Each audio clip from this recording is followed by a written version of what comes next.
This public service content is brought to you by Grace Pharmacy.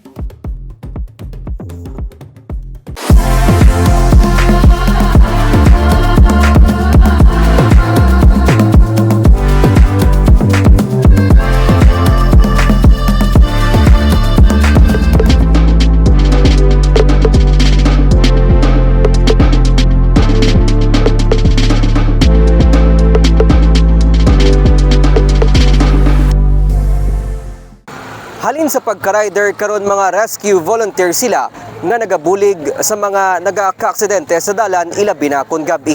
Iban sa ila mga na-rescue man. Kag karon mga volunteers na. Ang ilang istorya sa sining episode sang Baganihan.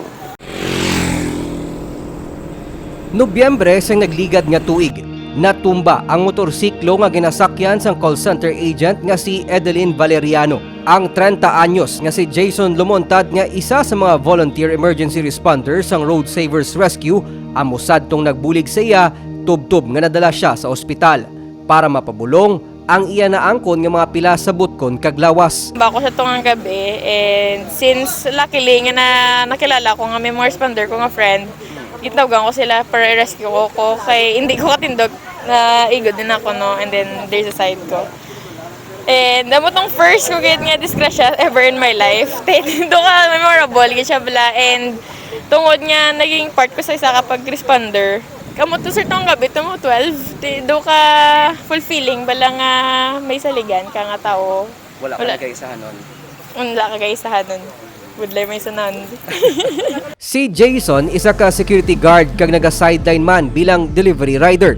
Pero bilang anay emergency responder man sadto sa isa ka volunteer group, nanginduna na sa iya ang magbulig sa mga persona nga yara sa emerhensya.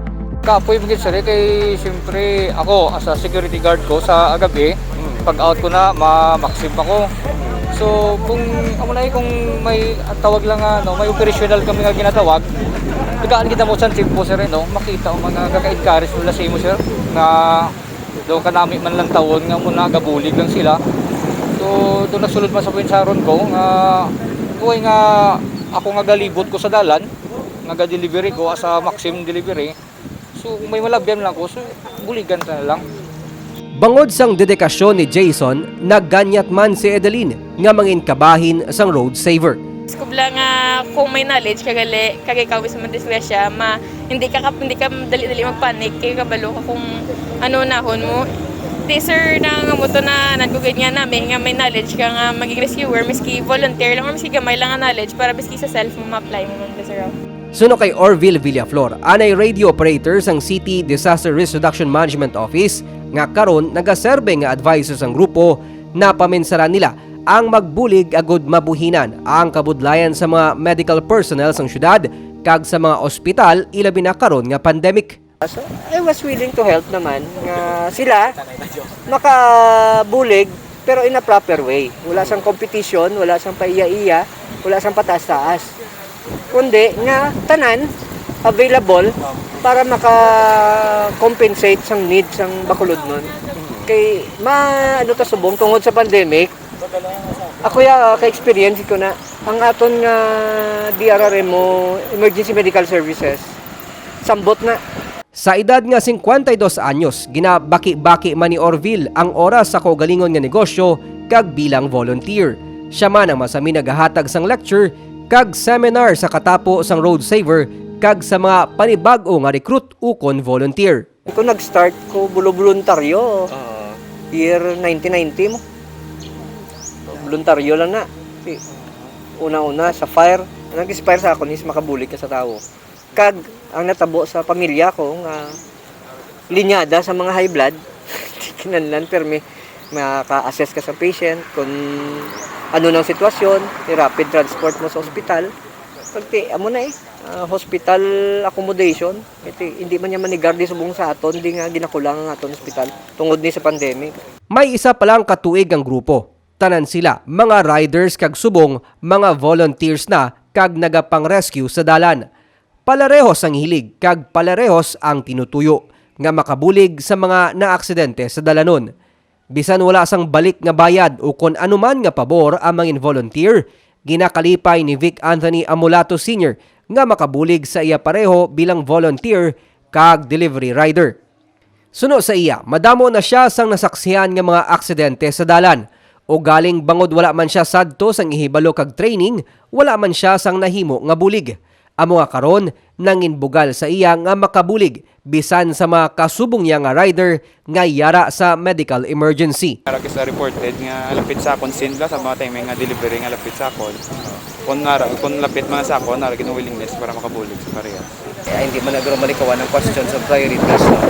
In case niyara, anong say mo, priorities ka gano'n? Priority ko sir is first guro sa pagserbisyo sa Ginoo kag sa pamilya ko. Ang pagbulig, ara gina serya. Pero kung emergency man gid nga no, on-site mabulig ka sa parehas. Kaya ang kabuhi tay isa lang mo di na mabalik kung ano matabo. Pero kung may ara ka willingness, kung may capability ka para magbulig, huwag nga yatag mo ang imong time para magbulig sa parehas. Kaupod man sa Road Saver Rescue ang mag-asawa nga Johnny kag Jonalyn Gopio. May 3 na sila ka mga kabataan. Kabahin sila sa mga volunteer nga nagbulig sa 4 ka mga persona na lakip diri mga kabataan sang naglupok ang isa ka hydrogen tank malapit sa ila puluyan sa Abada Sky sa Barangay Vista Alegre. Kasi kami nga nasa skill lang mo tapos madamo kami mga buligan.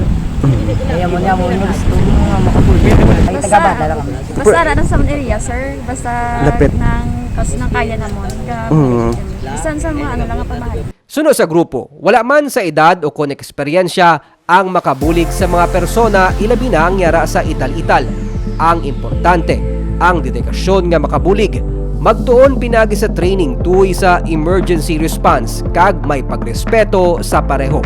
Iniagud man mas mangin epektibo ang pagresponde sa tion sang emerhensya.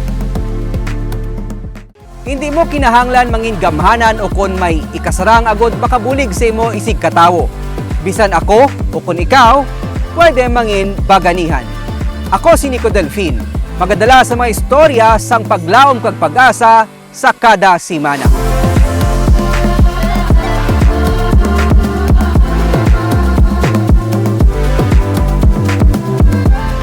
This public service content was brought to you by Grace Pharmacy.